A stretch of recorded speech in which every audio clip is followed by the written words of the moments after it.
ke dikotomi ini? Jadi begini ya masalah pendidikan ya. Kalau saya jawab pakai ilmu hakikat saja karena ini keahlian saya.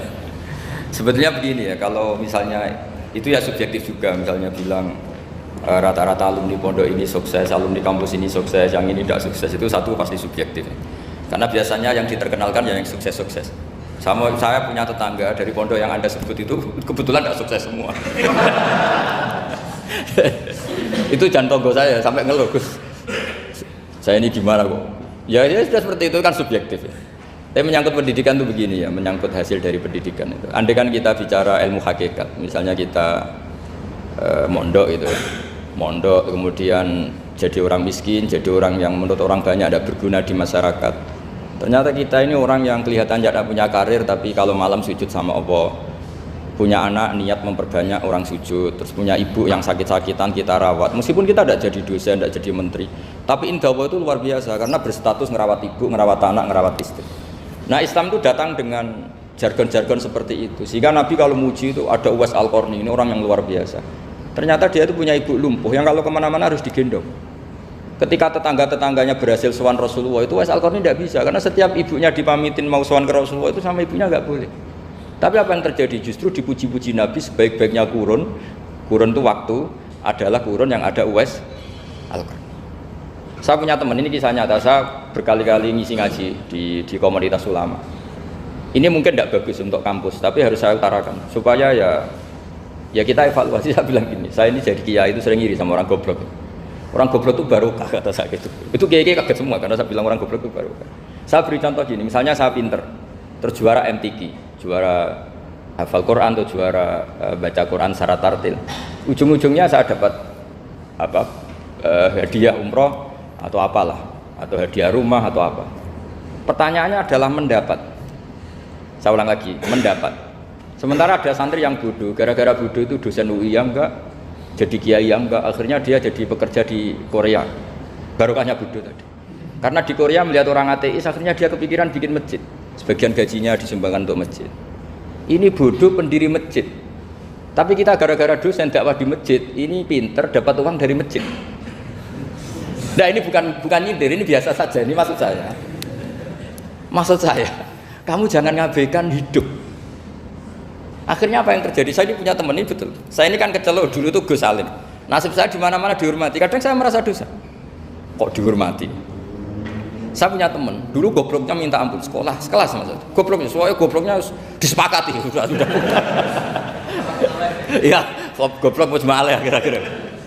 Singkat cerita dia itu hidup di pedalaman Kalimantan sekitar tahun 92. Dulu kan biasalah di dalam hutan itu mesti ada penebangan hutan macam. Dia ada bosnya, yang jelas dia ada bosnya. Saya yakin juga agak kriminal. Karena dia tidak yang illegal logging. Pokoknya ditakdir dia hidup di tengah hutan. Ikut orang. Setelah itu dulu nggak ada HP. Saya kirim surat ke saya, Gus, saya ini hidup di tengah hutan. Tapi saya ini muslim pernah mondok. Kalau nggak bikin Jumat itu nggak enak. Bikinlah dia Jumatan. Nah karena dia pernah ngaji fikih Syafi'i, kalau Jumatan nggak ada orang 40 itu harusnya zuhur tidak Jumatan. Tapi orang yang kerja di situ tidak mau. Wong dino Jumat kok zuhuran loh Pak. Kalau dino Jumat ya Jumatan ya. Tanya saya, Gus itu kalau ada kaulnya enggak supaya Jumatan ndak orang 40 sah. Singkat cerita dia lama-lama jadi pendiri masjid di situ. Dia punya sedikit gaji ya dipakai masjid, punya sedikit tanah diwakafkan untuk masjid. Artinya apa? Indah Allah ini banyak orang bodoh, ternyata di komunitasnya dia muassis, pendiri, pemberi. Sementara kita yang kecelok pinter, dapat umroh, dapat bonus. Kira-kira nanti kita ketemu Allah, kamu pernah nyumbang Islam apa? Yang bodoh jawab, oh nanti Gusti bikin masjid di pedalaman. Kita yang pinter. Kayaknya kalau memberi enggak lah Gusti. Reputasinya mendapat. Nah artinya gini, kita jangan mengukur, makanya Rasulullah itu punya sisi unik. Ini mungkin pelajaran bagi kita semua. Orang-orang Ansor kita tahu semua berposisi memberi Rasulullah. Semuanya orang Ansor. Ngasih rumah, ngasih tanah. Bahkan bukan sekedar ngasih Rasulullah, ngasih sahabat-sahabat yang dibawa Rasulullah, yaitu orang Muhajirin. Ketika Nabi mengalami sekian kemenangan, futuhat, Nabi bagi-bagi harta itu orang Ansor nggak dikasih, sama sekali nggak dikasih. Sehingga terprovokasi sebagian, dan tentu sebagian yang muda-muda, masyhur itu, yang terprovokasi yang muda-muda. Ini pelajaran bagi kita. Wah, ini Rasulullah Muhammad mulai tidak fair, yang dikasih orang-orang kafir Quraisy yang barusan masuk Islam. Paling Nabi karena jenenge tonggo, sawak dhewe kan kenalan anyar gitu. Jadi dimenangkan sing tonggo, itu orang-orang kafir Quraisy yang sekarang baru masuk Islam. Singkat cerita akhirnya Nabi dengar gosip itu bahwa Nabi dikomentari mulai tidak adil karena memprioritaskan orang-orang Quraisy yang notabene adalah keluarga Nabi, tetangga Nabi, kampung halaman Nabi. Akhirnya Nabi bilang, coba semua orang Ansar kumpulkan di satu kubah, satu khimah besar itu di Jirona pas itu. Dikumpulkan terus orang Ansar ditanya, dengar-dengar maqalatun balaghona angkum, ada satu makalah dari kamu, apa betul itu kamu yang mengatakan? Terus ketua orang Ansor ada yang namanya Sa'd bin Ubadah berdiri, ya Rasulullah amadzu ahlamina fala yaquluna syai'an. Orang-orang terpelajar kita ada yang komentar, tapi yang muda-muda ini memang ngomong seperti itu, bahwa jenengan sekarang mulai lebih tertarik ngurusi orang-orang Quraisy daripada kita. Terus itu di Jirona itu ya kira-kira berapa kilo ya, 40 kilo atau 30 kilo dari Mekah. Zaman itu Nabi posisi di Jirona. Jawabannya Nabi itu unik. Oh iya, kata Nabi. Apa yang dikatakan Nabi? Saya ini Rasulullah, nanti kamu pulang bersama saya. Tapi orang-orang ini, orang-orang Bedui ini, setelah saya kasih kambing, saya kasih unta, mereka pulang. Ama tardona ayarji annasu bisyati wal ba'ir wa tarjiuna antum bi Rasulillah. Kamu ini nanti mendapat saya ini nanti ikut pulang kamu ke Madinah. Berarti kamu mendapat saya, afdalul khalqi, orang terbaik di dunia, mendapat sayyidun nabiyyin. Tapi orang-orang yang setelah saya kasih uang itu pulang. Artinya gini, kamu berorientasi mendapat saya apa mendapat uang? Nangis semua orang Ansor, enggak Gusti, ya sudah mendapat jenengan saja duit gak kan. Ternyata Nabi itu mentertawakan sama nyun sewu Arabul Arab, orang-orang Bedui Arab. Ya Rasulullah, ini baru Islam, tolong diservis dong, namanya mu'alaf. Saya baru Islam, tolong diservis toh. Ya Rasulullah, ya sudah kamu ngambil unta ini, diambil pulang. Yang satu minta kambing, diambil pulang. Terus kata Nabi, kowe seneng duwe kelakuan ngono, ketemu Nabi ra tertarik ngaji.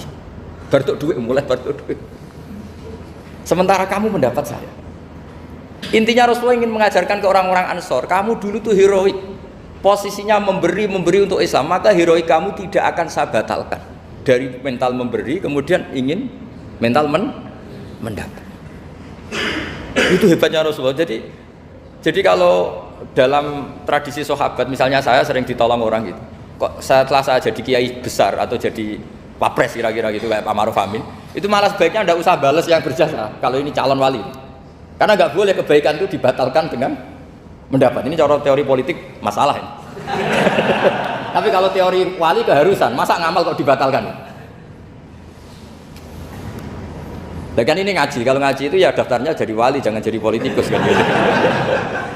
Jadi ibarat kita coba sekarang banyak kampung itu geger kan gara-gara itu. Wakifnya masjid itu ikhlas tanah untuk masjid. Lu anak cucunya kok terus ambisi jadi imam, jadi pengurus takmir, padahal tidak layak. Mereka mungkin tidak alim, tidak soleh.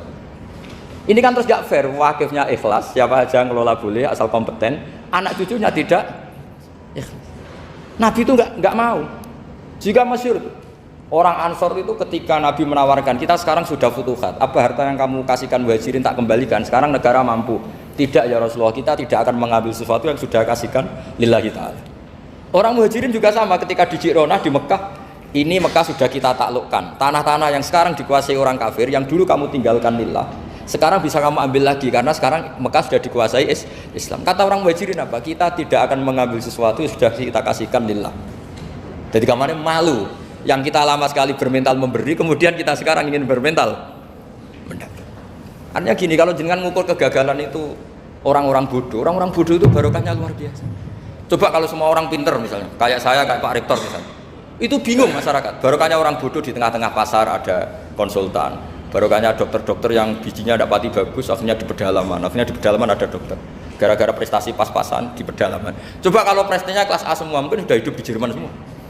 Indonesia bisa kurang stok penyuluh. Jadi pertanyaan jenengan tadi, ya tadi kalau saya disuruh jawab dengan ilmu hakikat, Allah merencanakan ini sudah luar biasa. Harus digawe pinter, setengah goblok. Ini semuanya kalau ilallah wa fillah itu semuanya barokah. Karena tadi nggak bisa bayangkan. Andai kan tidak ada santri sing rapati pinter, itu di pedalaman Kalimantan itu tidak ada yang jadi dai. Oh kalau pinter nggak mau, pasti nggak mau. Barokahnya goblok tadi. Sampai saya ini tahadus bin nikmat. Sampai mereka bilang gini, sekarang kan ada telepon, sering telepon saya, Gus, jenengan jangan mati dulu. Karena kalau jenengan mati kita jadi kiai juga selesai. Karena mereka itu nggak pinter tapi jadi kiai di Papua, di pedalaman mana-mana itu kalau ditanya halal haram sudah tidak bisa. Mengerti nak sholat madhep mulon itu aja. Jadi setiap ada pertanyaan hukum sih nelpon saya. Kadang tamunya nunggu, Gus jawab saiki mati ora rapo jawab. Karena tamunya nunggu. Ya karena tadi dulu di pondok nggak pinter, misalnya tahu hanya gini dok. Perempuan kalau datang bulan nggak boleh sholat. Dia nggak tahu detail-detailnya, misalnya ada perempuan yang mustahadah, berhari-hari selalu keluar darah berbulan-bulan. Nah ngajinya belum sampai sana. Kalau kita kan sampai sana. Oh gini, kalau adanya perempuan tadi hanya 6 hari haid, maka yang 7 berikutnya namanya mustahadah. Sudah mulai sholat, mulai puasa normal karena ini penyakit, bukan kategori haid. Nah dulu ngajinya tidak sampai situ. Sehingga kalau ada yang tanya ditunggu Gus ini ada perempuan keluar darah terus kita harus gimana ini? Sholat enggak?